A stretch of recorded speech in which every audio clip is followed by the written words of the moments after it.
"You're not my type." The billionaire said, not knowing she'd become his weakness.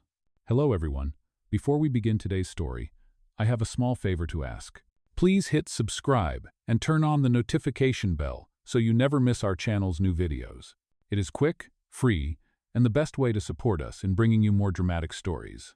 Your support means the world to us. Where are you watching from? Drop your city or country in the comments below. Thank you very much. Now, let us get back to our main character. The boardroom of Hunter Corporation was silent. The hum of the air conditioner was the only sound that dared to move through the glass walls. At the head of the long mahogany table sat Alexander Hunter, 35 years old, sharp-suited, sharp-eyed, and utterly untouchable. He signed the final page of a merger deal worth $200 million, closed the folder, and finally looked up at the woman across from him. Lena Carter stood there, clutching a thin folder to her chest like a shield. Her thrift store blouse was slightly wrinkled, her hair pinned up in a rush. She had been called to this floor only 10 minutes ago, with no idea why.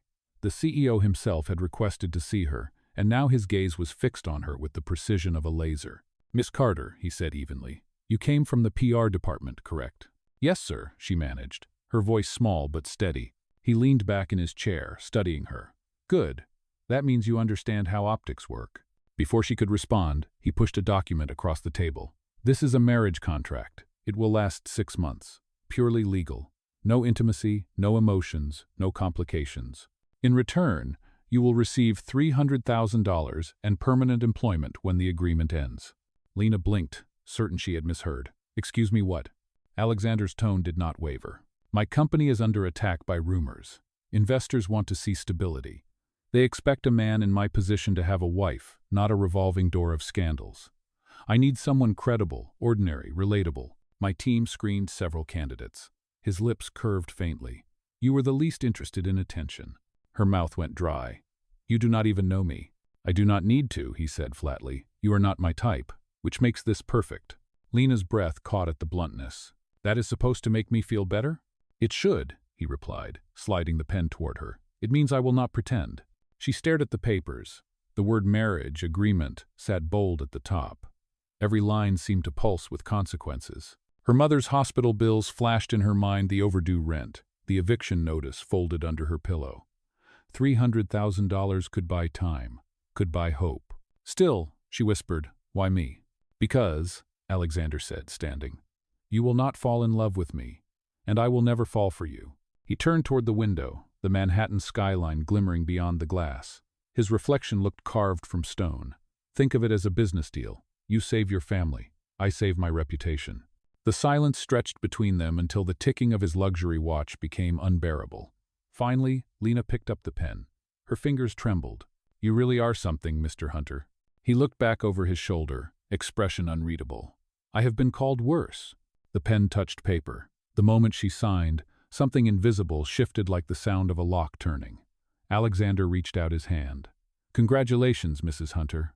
The words landed heavy, colder than the marble beneath her feet. That night, as rain slid down the windows of her small apartment, Lena sat on her narrow bed and stared at the ring box he had given her. Inside lay a diamond so perfect it almost mocked her. She slipped it on just to see. It felt foreign, like a borrowed life. Across town, Alexander poured himself a glass of scotch and stared at his reflection in the window of his penthouse. The city lights stretched endlessly below, but his mind was still on the girl with the uncertain eyes. "Not my type," he murmured, as if reminding himself. Yet for some reason the words did not sound convincing. The rain kept falling that night, soft and endless against the glass. In her small apartment, Lena Carter sat at the edge of her bed, the ring still glinting under the weak light of a single lamp. It looked too expensive for her hand, too heavy for her life. The city outside murmured with sirens and distant traffic, but inside, the silence pressed close. She opened her worn notebook, the one she used to keep track of hospital bills, and stared at the numbers. Her mother's treatment had already drained every cent of her savings. The latest invoice, sitting unopened on the table, might as well have been a death sentence. She could not afford another month, not even another week. When the clock struck midnight, her phone vibrated. A message from the hospital. The words were short, polite, but they hit hard. Outstanding payment required to continue care. Lena's throat tightened. She closed the notebook, placed the phone beside it, and looked again at the ring. "This is insane," she whispered. But maybe insanity is the only thing left. The next morning, she arrived at Hunter Tower marble floors, mirrored elevators, and silence that smelled like money. People in tailored suits passed by her without seeing her. When the elevator reached the top floor, she took a deep breath before stepping out. Alexander Hunter was already waiting, standing by the window. Sunlight caught the edges of his dark hair and the sharp lines of his suit. His office overlooked all of Manhattan, the skyline stretching like a promise he already owned. He turned as she entered. "I take it you have decided." Lena nodded, holding out the signed contract. "I have, but I have questions." He raised a brow. "You can ask." "Yodo Klar." "Why 6 months?" she asked. "Why not a year?" "Because," he replied, "that is long enough for the press to forget and short enough for me to stay sane." Her lips curved in something between disbelief and a smirk. "You make it sound romantic." "I am not known for romance," he said dryly. "Sit down." She did. He poured 2 glasses of water, not wine, not champagne. "Here is how this works," he continued. "You will move into my residence this weekend. Appear with me at 5 public events. Maintain discretion. There will be staff, but you will act like this marriage is real. And when the 6 months are over, we walk away. You get your payment. I get my peace." Lena looked down at the contract again, her fingers tracing the printed letters. "You really think life can be controlled like this? Written down, signed, and sealed?" Alexander met her eyes. "That is exactly what contracts are for, Miss Carter." Her heart hammered in her chest. He was everything she had been taught to fear: money, power, detachment, but also everything she could not ignore. There was something in his gaze, something lonely behind the arrogance. Finally she stood. "Then I guess we are business partners now, Mr. Hunter." His expression softened, just slightly. "Alexander, you might want to start practicing that." She exhaled a shaky breath. "All right, Alexander." The name felt strange on her tongue, almost forbidden. He handed her a sleek black credit card. "You will need a wardrobe that fits my world. Use this. It has no limit." Lena hesitated. "I will pay you back." His eyes flickered with amusement. "No, you will not." She met his gaze, unflinching. "Then I will find another way." For a brief moment, his mask slipped. The corner of his mouth twitched, as if he was surprised she even cared to argue. "Do what you must," he said quietly. That evening, as she left the tower, her reflection in the glass doors stopped her. The same girl, same clothes, same tired eyes, but something had changed. She was about to walk into a life built on lies, yet somehow it felt like her first real choice in years.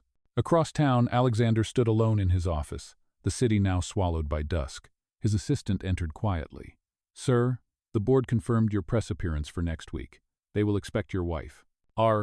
"Good," he said, still facing the skyline.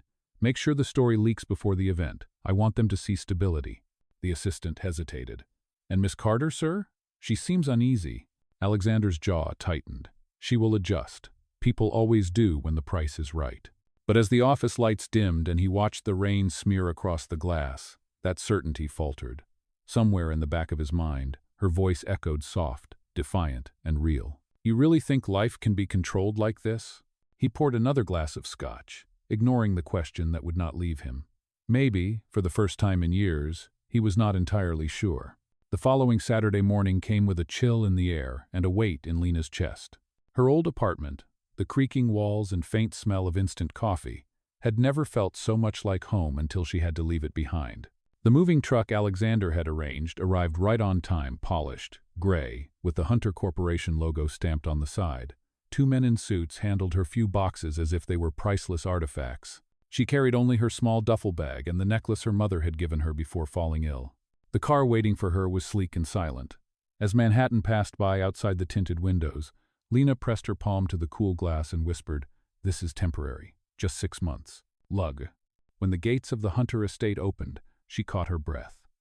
The mansion stretched across rolling green lawns, stone pillars gleaming like silver under the morning sunday. A private fountain stood at the center of a circular driveway, and the sound of water echoed faintly against the marble. The door opened before she could knock. "Mrs. Hunter," the butler said with a professional bow. The title sent a jolt through her. "Welcome home." "You come." Inside, the house felt more like a museum than a place to live. The floors reflected the light, the paintings looked too perfect, and the air smelled faintly of cedar and order. Every corner seemed untouched, as if emotion itself was not allowed to enter. Alexander appeared at the top of the grand staircase, his tie undone, a phone pressed to his ear.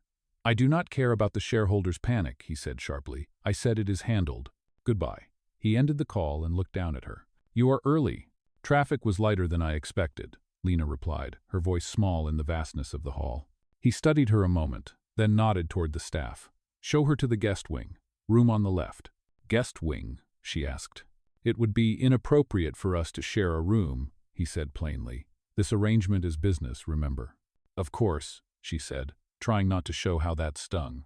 Her room was breathtaking high ceilings, a balcony overlooking the gardens, and a closet that could have fit her entire apartment. On the bed lay 3 neatly folded dresses, each tagged with the name of a designer she could barely pronounce. A note sat on top in precise handwriting: "Dinner tonight, 7 sharp."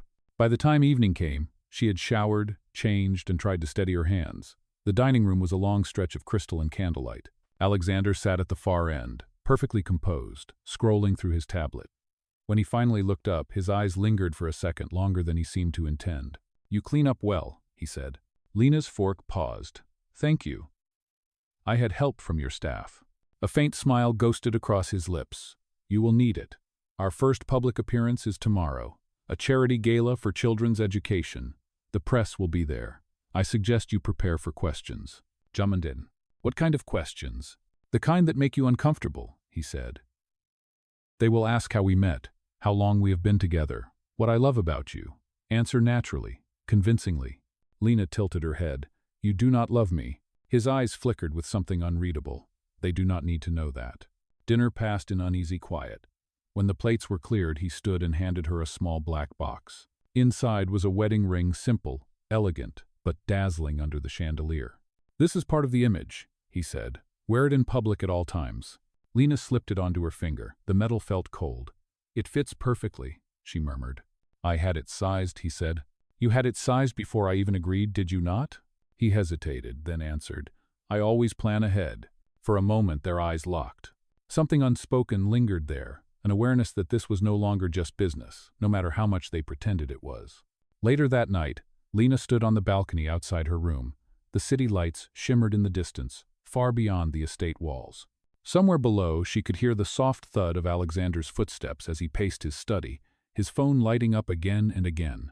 In that quiet, she wondered what kind of man built a life so vast and yet so empty. Inside the study, Alexander poured himself another glass of scotch. The house was silent except for the ticking of the antique clock. He told himself it was all under control, that this woman was just another calculated move on a chessboard he had designed long ago.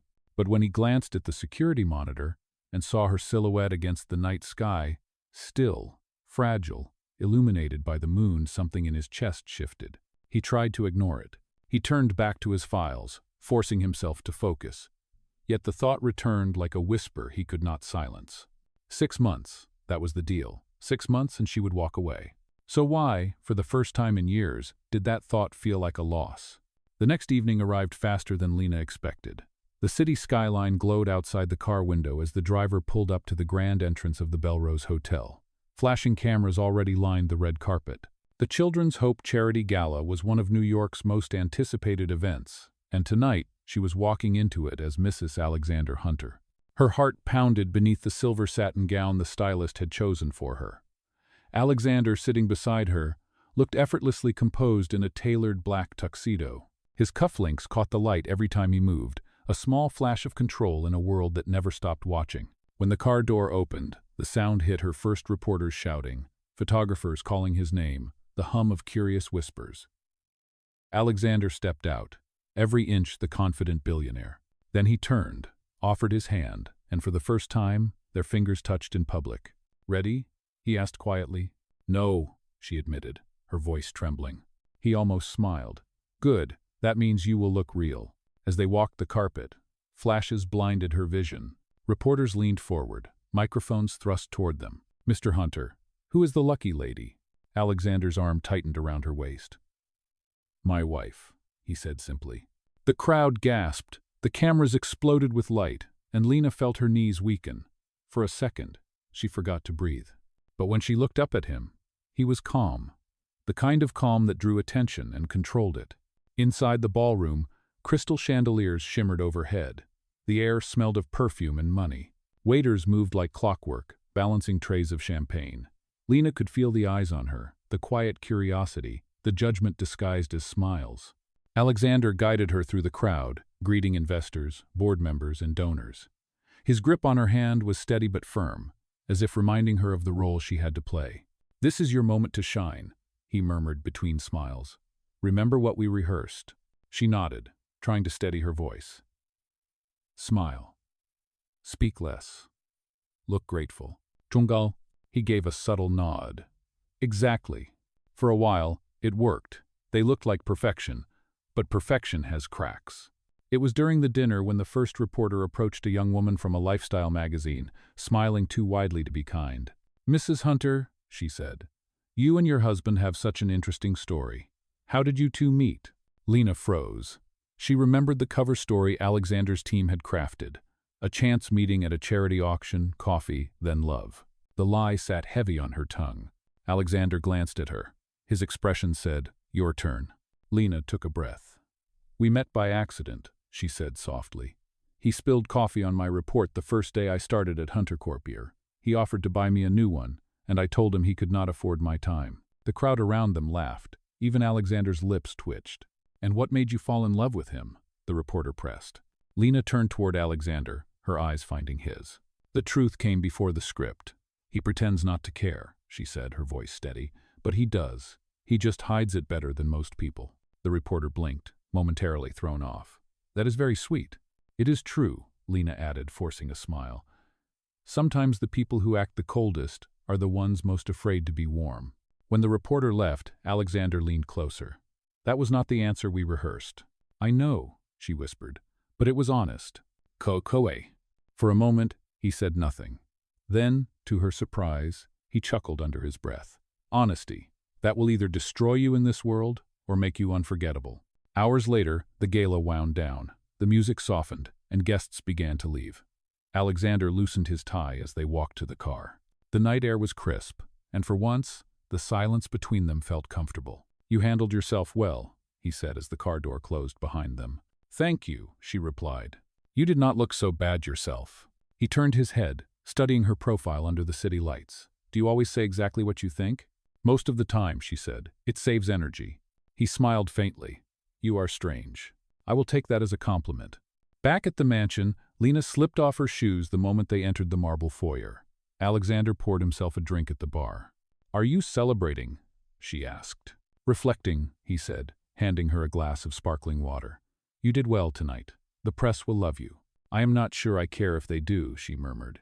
"Then you are already ahead of the game," he replied.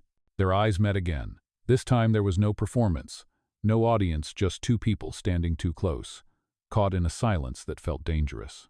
Lena looked away first. "Good night, Mr. Hunter." "Good night, Mrs. Hunter," he said softly, and for the first time her name sounded less like a contract and more like something real. As she walked down the long hallway to her room, she realized something she could not ignore. Somewhere between the cameras and the lies, the walls she had built to protect herself had begun to crack. And behind them, something fragile and terrifying had started to bloom. The following week passed in a blur of headlines and whispers. Every newspaper in New York carried their faces on the front page. Alexander Hunter's secret marriage shocks Wall Street. Investors were delighted, the board calmed, and for the first time in months, the Hunter Corporation's stock rose instead of falling. But inside the mansion, quiet battles were unfolding. Lena tried to adapt to the rhythm of Alexander's world-formal breakfasts, endless meetings, and dinners that felt more like rehearsed interviews than meals. Every move she made seemed to echo. The staff watched her carefully, polite but distant, unsure whether she was a guest or a temporary queen. Each morning, she would pass Alexander in the corridor. He would be on the phone, sharp-voiced, decisive. Yet sometimes, when he ended the call and caught her watching, there would be a flicker, something softer, almost human. On the fifth morning, as she stood by the kitchen counter making coffee, Alexander walked in, uncharacteristically without a tie. His sleeves were rolled up, his hair slightly tousled. For the first time, he looked less like a CEO and more like a man. "You are up early," he said. "I could not sleep," she replied. "Too many thoughts." He poured himself a cup. About the gala? About everything, she said. It feels strange pretending to belong somewhere you do not. He leaned against the counter, studying her. You handled that night better than anyone expected, even me. Yujab. Do not sound so surprised, she said, half smiling. I am not, he answered quietly. I just underestimated you. For a heartbeat, neither spoke. The air between them felt alive, charged with something unnamed. Then his phone buzzed, breaking the spell. He answered sharply, his tone shifting back to business. When he hung up, he sighed. We have another event tonight, a board dinner. I need you there. Of course, she said, though her voice betrayed her exhaustion. That evening, the dinner took place at a private rooftop restaurant overlooking the Hudson. Candles flickered against the skyline. The atmosphere was elegant, calculated, expensive. Board members and their spouses filled the long table, laughter mixing with the clink of glass. Lena sat beside Alexander, trying to smile through the endless introductions. Across from her, one of the director's wives whispered loudly enough for her to hear. She is beautiful, yes, but does anyone know where she came from? Lena's stomach tightened. She focused on her plate, forcing her hands to stay still. Alexander's voice cut through the laughter. She came from the same place we all did, trying to build something worth keeping. The table fell silent for a moment. Then someone cleared his throat, and conversation resumed. Lena glanced at him, startled by his defense. He did not look at her, but his hand brushed hers under the table, a brief, grounding touch. Later, as they walked toward the elevator, she finally said, You did not have to do that. Yes, I did, he replied simply. They were out of line. She stopped. Why do you care what they say about me? He met her eyes. Because you are my wife, even if it is only on paper. The elevator doors closed, and silence settled between them. She could hear the hum of the city below, feel the warmth of his hand near hers. Something inside her shifted again, small, but undeniable. When they arrived home, the air outside was cool and filled with the scent of rain. The mansion lights glowed through the fog. Lena started toward her room, but Alexander's voice stopped her. Lena. She turned. Do you regret it? He asked. The contract? All of it. She thought for a long moment before answering. Sometimes. But then I remember why I said yes. My mother is still alive because of this deal. Regret does not stand a chance against that. He nodded slowly. I understand. As she walked away, he stayed by the doorway, watching her disappear down the hall. His hand tightened at his side, and for the first time, he wondered what it would feel like to lose her not as an employee, not as a contract, but as someone who had somehow slipped into his guarded life. That night, Lena stood on her balcony again, the city lights stretching endlessly below. She could hear faint music drifting from Alexander's study. She had begun to recognize the patterns in his behavior, the late nights, the restless pacing, the way he hid exhaustion behind efficiency. He is lonely, she murmured to herself. He just does not know it yet. Inside, Alexander looked out at the same night sky, unaware that she was doing the same. He touched the ring on his finger, the one he had worn for appearances only, and felt an ache he could not quite name. For two people who had signed away emotion, the boundaries were beginning to blur. And in that fragile space between duty and desire, both of them were starting to forget which parts of their story were real. A week later, the sky above Manhattan carried the quiet gray of early spring. The city was waking up to rain again, thin and constant, painting reflections on every window. Inside the Hunter mansion, everything looked the same, polished, precise, perfect, but something between Lena and Alexander had changed. The shift was small at first. Breakfast that used to pass in silence now included words, hesitant but real. When she poured coffee, he sometimes asked how she slept. When he worked late, she would leave tea outside his office door. Neither spoke about it, yet the gestures built an invisible bridge across the cold marble floors. That evening, a storm gathered. Thunder rumbled low, and the lights flickered in the hallway. Lena was reading in her room when the power finally went out, leaving the house in shadow. She stepped into the corridor, calling softly, "Hello?" A door opened down the hall. Alexander appeared. A flashlight in his hand, his tie loosened. Power outage. The backup generator should start in a few minutes, he said. The thunder cracked again, shaking the glass. Lena jumped despite herself. Alexander noticed and tilted his head. Afraid of storms? Not storms, she admitted, just being alone during them. He hesitated, then said quietly, "Come with me." He led her down the hallway toward his study. The room was dim, the city lights shimmering faintly beyond the glass walls. The storm painted streaks of silver across the floor. Alexander lit 2 candles on his desk, their glow softening his features. "Sit," he said, gesturing toward the couch. She obeyed, trying to steady her heartbeat. For a moment, neither spoke. The rain tapped against the windows like 1,000 whispers. Finally, he broke the silence. "I used to hate nights like this," he said. "My father worked late. My mother traveled. I was the only one in the house, listening to the wind and pretending I did not care." Lena looked at him, surprised. He rarely spoke of himself. "That sounds lonely." "It was," he said simply. "But you get used to it, at least I thought I did." Her eyes softened. "You do not have to be used to it anymore." He looked at her then, really looked at her. The candlelight caught in her eyes, reflecting something gentle and unguarded. "You make that sound easy," he murmured. "It is not easy," she replied. "But it is possible." A flash of lightning lit the room, followed by a deep rumble. She flinched, and without thinking, he reached for her hand. His grip was warm, steady. "Better?" he asked. "Yes," she whispered. "Thank you." For a long moment they sat like that, 2 people surrounded by silence and thunder, hands intertwined in the fragile truce of something that was not supposed to exist. When the power finally returned, the lights hummed softly back to life, but neither of them moved. Alexander's thumb brushed over her knuckles once before he pulled away. "I should check the generator," he said, his voice lower than before. "Of course," she replied, though her voice barely carried. He stood at the door, paused, then looked back. "Lena, do you regret signing that contract?" She smiled faintly. "I did at first, but not anymore." "Why not?" "Because it brought me here," she said, "and right now that does not feel like a mistake." He held her gaze for a long second, then nodded and left the room. Later that night, Lena could not sleep. The storm had passed, but her mind would not rest. She stepped onto her balcony, the cool air brushing her skin. Below, the garden glistened under the wet moonlight. She could see the faint glow from Alexander's study window. He was still awake. In the quiet, she whispered into the night, "You are not my type either." The words came with a smile she did not realize she had. Downstairs, Alexander sat behind his desk, staring at the same ring she wore. He had told himself the boundaries were clear, but the truth was no longer that simple. When he thought of her laugh echoing through the halls, the way she had looked at him in the dark, he knew he was crossing the line he had drawn. He closed his eyes and exhaled. "This was not part of the plan," he muttered. But even as he said it, his lips curved with something that felt dangerously close to hope. The next morning, sunlight broke through the clouds. Lena found a single note slipped under her door in neat handwriting.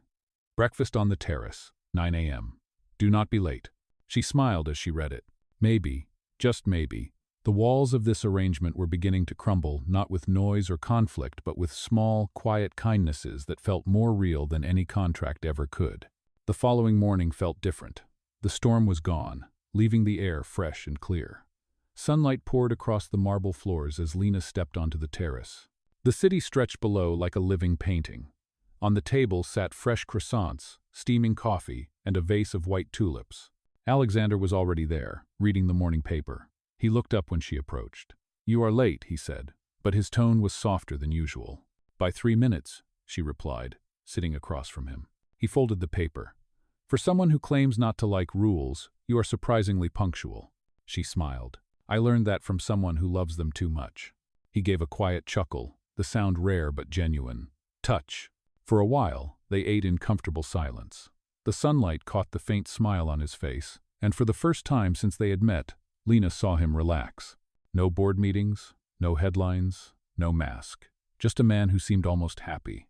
But peace never lasted long in Alexander's world. A sudden buzz from his phone broke the moment. He glanced at the screen, and his expression hardened. "Veronica," he muttered. Lena frowned. "Your cousin? The one on the board?" He nodded. "She was supposed to be in London. It seems she is back and she wants lunch." There was tension in his jaw that she had not seen before. "You do not trust her," Lena said. "I trust her to look out for herself," he replied. "She has been trying to take control of the company since last year. My marriage might have stopped her for now, but Veronica does not stop easily." Later that afternoon, the house filled with the sharp click of heels. Veronica Hunter arrived like a storm in silk, a tall woman with diamond earrings and eyes that could cut glass. "So," Veronica said smoothly, extending a hand toward Lena. "This is the famous wife. I must say, you look different from Alexander's usual choices." Lena shook her hand, forcing a polite smile. "Different can be good. Lau." Veronica's lips curved. "Of course, it keeps things interesting." They sat in the drawing room, tea untouched. Veronica turned to Alexander. "You know the board is talking again. They think your little marriage stunt is clever but temporary. If they find out it is fake, well, the word fraud comes to mind." Alexander's expression did not change. "Then let them talk. They always do." Veronica leaned forward, her voice dripping with amusement. "Careful, cousin. One wrong headline, and everything you built could fall apart." After she left, Lena found Alexander staring out the window, shoulders tense. "She is planning something," he said quietly. "I can feel it." Lena hesitated. "Then maybe it is time to stop hiding the truth. Tell people why you did this. Be honest for once." He turned to her, eyes sharp. "Honesty is not a currency that buys survival in my world, Lena." She met his gaze steadily. "Then maybe your world needs to change." Kugo. For a moment neither moved. Then he sighed, rubbing a hand across his jaw. "You really do not know when to quit, do you?" "No," she said softly. "And that is probably why I am still here." That night, as Alexander walked her to her room, he stopped at her door. "Be careful around Veronica," he said. "If she cannot control something, she destroys it." Lena looked at him. "And what about you, Alexander? What happens when you cannot control something?" He paused. "I am starting to find out." Lo quoi. When she closed the door behind her, her heart was racing. Something told her that the storm they had weathered together was nothing compared to what was coming next. 3 days later, the illusion shattered. It started with a headline that spread faster than fire. "Marriage scandal. Alexander Hunter's wife exposed as contract bride." Within hours, every major network picked up the story. Photos of Lena's old apartment, her medical bills, even her mother's hospital records were plastered across gossip sites. Lena stood in the middle of the living room, her phone trembling in her hand as she read the words again and again. The article detailed everything: the timeline, the money, the supposed deal. It painted her as a gold digger who had sold her dignity for a rich man's favor.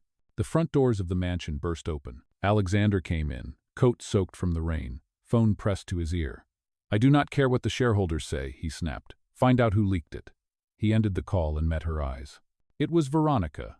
Lena's voice was barely a whisper. "She had the contract?" "She must have stolen it," he said, anger sharp in his tone. "She has been digging for weeks." Lena felt her stomach twist. "Then she will destroy you too." "She cannot," he replied quickly, but his eyes betrayed doubt. "I will fix this." "Alexander," she said softly, "you cannot fix what the world already believes." The silence that followed was heavy. He took a step closer, rainwater dripping from his hair. "I promised I would protect you. I will not let them ruin you for something I started." But the damage was already done. Reporters camped outside the gates, flashing lights through the iron bars. The phone rang non-stop. The board called for an emergency meeting. By the next morning, Lena's name was trending everywhere. Her work email was flooded with hate messages. Strangers online called her a fraud. Even the hospital treating her mother was surrounded by photographers. She packed a small bag in silence. When Alexander found her, she was standing by the doorway, holding the ring he had given her. "Do not do this," he said.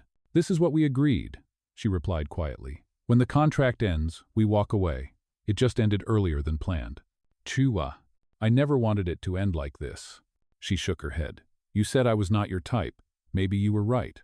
The words cut deeper than she expected. He reached for her arm, but she pulled away. "I need to take care of my mother. I cannot fight your world, Alexander. It will destroy me." He wanted to argue, but there was nothing left to say. She left the ring on the marble table and walked out. The door closed with a soft click that echoed louder than any argument. That night, the mansion was quieter than it had ever been. Alexander sat in his study, the contract spread out before him. Every clause, every signature proof of the lie he had created. The ring she left behind sat next to his glass of untouched whiskey. For the first time, he realized how empty the house was without her footsteps in the hallway, without her voice softening the edges of his world. He had built his empire on control, but now he could not control the only thing that mattered. Outside, lightning flashed again across the city skyline. He whispered to no one, "I said she was not my type. I was wrong." He picked up the ring and closed his fist around it. Tomorrow, the world could talk. The board could threaten. Veronica could scheme. Tonight, All that remained was regret and the quiet understanding that for the first time in his life, Alexander Hunter had lost something money could never replace. 2 weeks later, the world had moved on, but Alexander had not. The mansion remained silent, the press had faded, and Veronica's victory had been short-lived. Her scheme backfired when Alexander released a statement confirming that the contract existed, but that he, not Lena, had orchestrated it. He took full responsibility, resigning temporarily from the board. His reputation bruised, but his conscience clean. Meanwhile, Lena returned to her small apartment near the hospital. The noise of the city was a strange comfort. Her mother's condition had stabilized, and for the first time in months, peace felt possible. Yet every night, as she sat by the window, she could not help but remember him, the man she once promised herself not to fall for. One afternoon, a letter arrived with no return address. Inside was a simple folded page, and a check made out to the Carter Hope Fund, a foundation name she had never created. The note read, "Your kindness built this. Let it help others as it once helped me." At the bottom was his signature, A.H. Tears blurred her vision. She knew he had kept his word. He had turned their lie into something real, something that gave back. 3 months passed before their paths crossed again. It happened at a community event downtown, a charity drive to support families struggling with medical debt. Cameras flashed, but this time, Lena was not hiding. She was speaking to volunteers when she heard a familiar voice behind her. "I heard the director here is impossible to get an appointment with," Alexander said. She turned. He stood there, no bodyguards, no armor of power, just a man in a gray coat. Eyes tired but warm. "I did not think you would come," she said quietly. "I promised myself I would," he replied. There was a lot I needed to say. For a moment neither spoke. The city noise faded around them. "I read your statement," she said finally. "You did not have to take the blame." "I did," he answered, "because it was mine. You only tried to help someone you loved. I used that. I thought control could protect me. But you taught me that control without truth is just fear in disguise." Her eyes softened. "So, what happens now?" He smiled faintly. "Now, I stop pretending." From his pocket, he pulled out the same ring she had left behind. The metal gleamed softly in his hand. No contracts, no conditions, just a question. "Joda." The crowd around them continued to move, unaware of the moment unfolding. He stepped closer, voice steady. "Lena Carter, will you give me another chance to love you, this time for real?" Her breath caught. She looked at him, the man who had once said she was not his type, now standing there stripped of every wall he had built. Slowly, she reached out and took his hand. "Yes," she whispered. "But this time, we do it my way. Equal, honest, real." "Oh." A smile broke across his face, quiet and certain. He slid the ring onto her finger once more, not as a symbol of business but of choice. The crowd's chatter filled the air again, but neither of them heard it. In that moment, surrounded by the city that had once judged them, they found peace in the simplest truth. Love, when honest, was never a mistake. And as the sunlight broke through the clouds, Alexander whispered the words that had started it all this time with a smile. "You are not my type," he said softly, "but you are my forever."